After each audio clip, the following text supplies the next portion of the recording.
Welcome to today's episode of The Growth Zone. I am Christian Bartsch. What is the core benefit of listening to this show? Business leaders in corporate and privately held companies gain insights into trends and strategies that provide them with a competitive advantage in the marketplace. Each episode focuses on areas such as marketing, sales, innovation, or funding that is absolutely critical to the growth of companies, whether they are startups or corporate global players. Where management needs to juggle the challenges of market entries or knowing how to navigate the uncertainty of disruptive developments, mind feeding is where clarity evolves and helps solving organizational challenges. For those who listen to the entire episode, I have a special surprise gift. I'm also working on some great guests that are industry leaders in management, innovation, and marketing. And we will be talking in the future much more about the important trends that are affecting the way we manage our companies in the demand to being sustainable, more environmentally and socially friendly, and becoming more empathic leaders. So, let's get started on today's topic.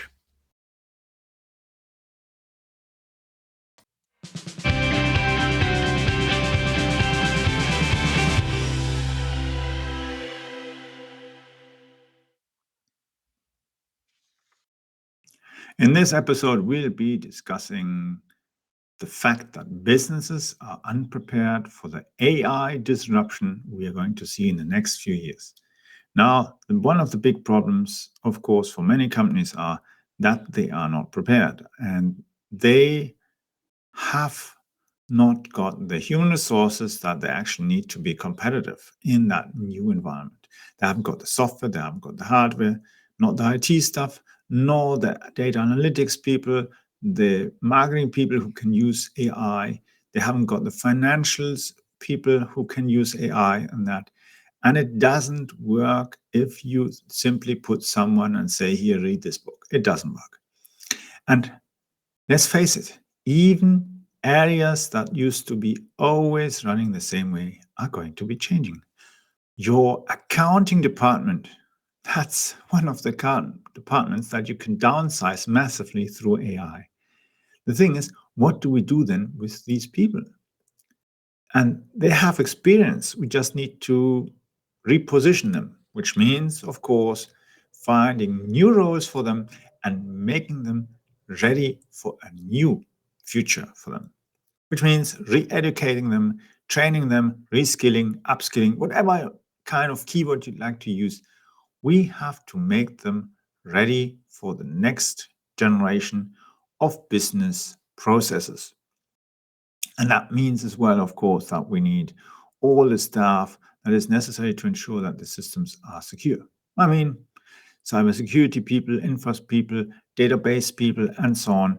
It's a very different way. We can't continue educating people in the way we used to do it the last 10, 20, 30 years. It does not work. It is the wrong way to educate people, and we see it in many businesses that are innovative enough to actually realize that even a degree or certificate or anything isn't really going to get them any further. Which means if you hire simply because someone has a degree or someone has a certain amount of points in the degree, in the education, and so on, it doesn't mean that this person is going to solve your business problems in the way that will be fitting for your business, fitting for your departments, and fitting for the best way to use your infrastructure in an efficient way. And that is one of the things that companies have to realize. It's not just about how do I recruit people and how do I find people and how do I train people, but it's actually how to make your staff ready for the next generation of business processes. And that's the thing. Just look, for instance, at CRM systems. We used to have CRM systems where you just simply entered all the data, and then pushed right and left and so on, added comments, whatever would happen with that, change the status and so on. These systems are great help if you haven't got anything, but things are changing. The future CRM systems will no longer work in that way. There is no need to enter all this type of lots of information. You will have in the future system that simply generates data and can put it in the right way, make sense of it, and present to salespeople, to marketing people, all the information in a way that they can immediately start working with it.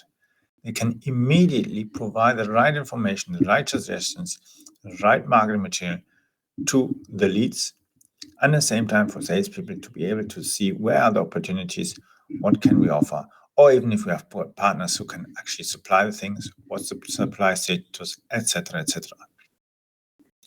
And that generates a huge difference. But the thing is, it's all AI driven, a smart AI, not the AI that we've been listening to and hearing about the last few 3, 4, 5, 10 years, especially all the stuff that we've been hearing about from universities and so on, all the standard stuff that's being trained, that is basics. That's pure basics of artificial intelligence. But the future is smarter, much more smarter, where AI actually doesn't just simply learn and get fed lots of stuff and then it then knows, oh, I have to do this and this. AI is becoming, in a way, smarter and intelligent and actually becomes a really useful co-worker, which means at the moment, many people are trying to make AI be their assistant, but that doesn't really get you very far. You need the co-worker, which means you want to be able to reduce your workload in a smarter way by having sort of a virtual second you. But not, of course, a copy of you, but actually a complementary copy of you. And that's where businesses will be struggling if they do not advance their staff, the technology, the software, the business, the infrastructure, and so on. That gets you to the whole infrastructure that is being used for AI. It's no longer enough to just use systems like cloud on that. You will need to have neural networks. And that's a totally different level. Just look at what, for instance, Tesla is doing with artificial intelligence, the navigation, autopilot, and so on. Of course, it's not perfect, but it's way ahead what many other car manufacturers are offering currently in their cars. And when you've been driving such cars for a while, you notice the difference. And if you go back into a traditional car from a traditional brand maker and then go on tour with that, you'll notice most of the time either it tells you the wrong information or it breaks down. And that is not the way it should be, because when you think of it, especially Europe and USA has so many traditional experienced automotive manufacturers, and they have somehow lost track of where they're going. You could, of course, claim and say maybe they've lost their purpose, their mission, the vision, and so on. You can write all sorts of stuff on a piece of paper, but if you can't really get people to be committed and really allow them to be experimental, innovative, etc., you don't even need them to try to hope AI will fix your problems. It just doesn't work. It starts from the beginning. How do you hire people? How do you train them? How do you keep them? How do you motivate them? And how do you ensure that even working together with partners, that you will gain a big advantage? And even if there's a situation where you have to let people go, there are solutions that can help you and the person who you are laying off in a much better way, instead of simply having some stupid conversation, you feeling bad, the other person feeling bad, and thinking, well, the other one hopefully doesn't feel bad, but in reality both feel bad. Or the other one is being labeled something blah blah, and the other one is labeled something other blah blah. It doesn't make any point. So the key thing is, how does a business prepare for this AI disruption? Of course, first you need to identify your risk areas. Yeah, risk management and so on. That's a typical thing that many companies of a certain size will do. Now, if you go and take this kind of approach of risk management and risk analysis and so on, and look at your entire business, and I don't mean just your product or service that actually generates your money, but as well all the back end of your business, administration, IT, accounting, sales, marketing, logistics, even partner relationship material and so on. All these things have to have an impact and influence on how you're doing business. And that's why I would suggest that you will follow and listen to our episodes in the next editions and see what comes up, because I will be discussing more in detail all about businesses and how they can prepare for this AI disruption.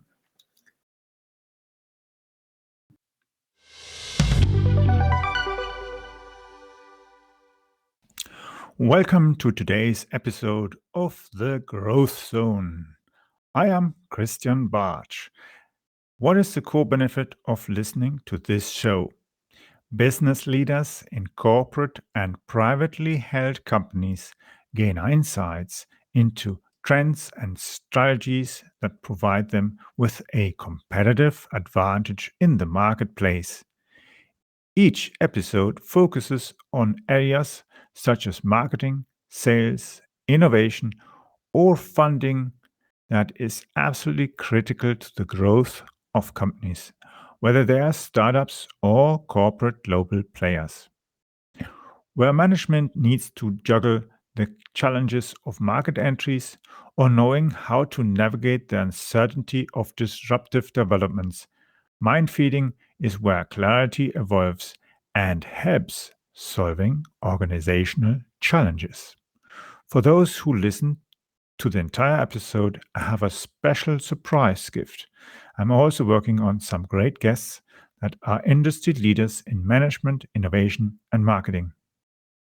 And we will be talking in the future much more about the important trends that are affecting the way we manage our companies in the demand to being sustainable, more environmentally and socially friendly, and becoming more empathic leaders. So, let's get started on today's topic.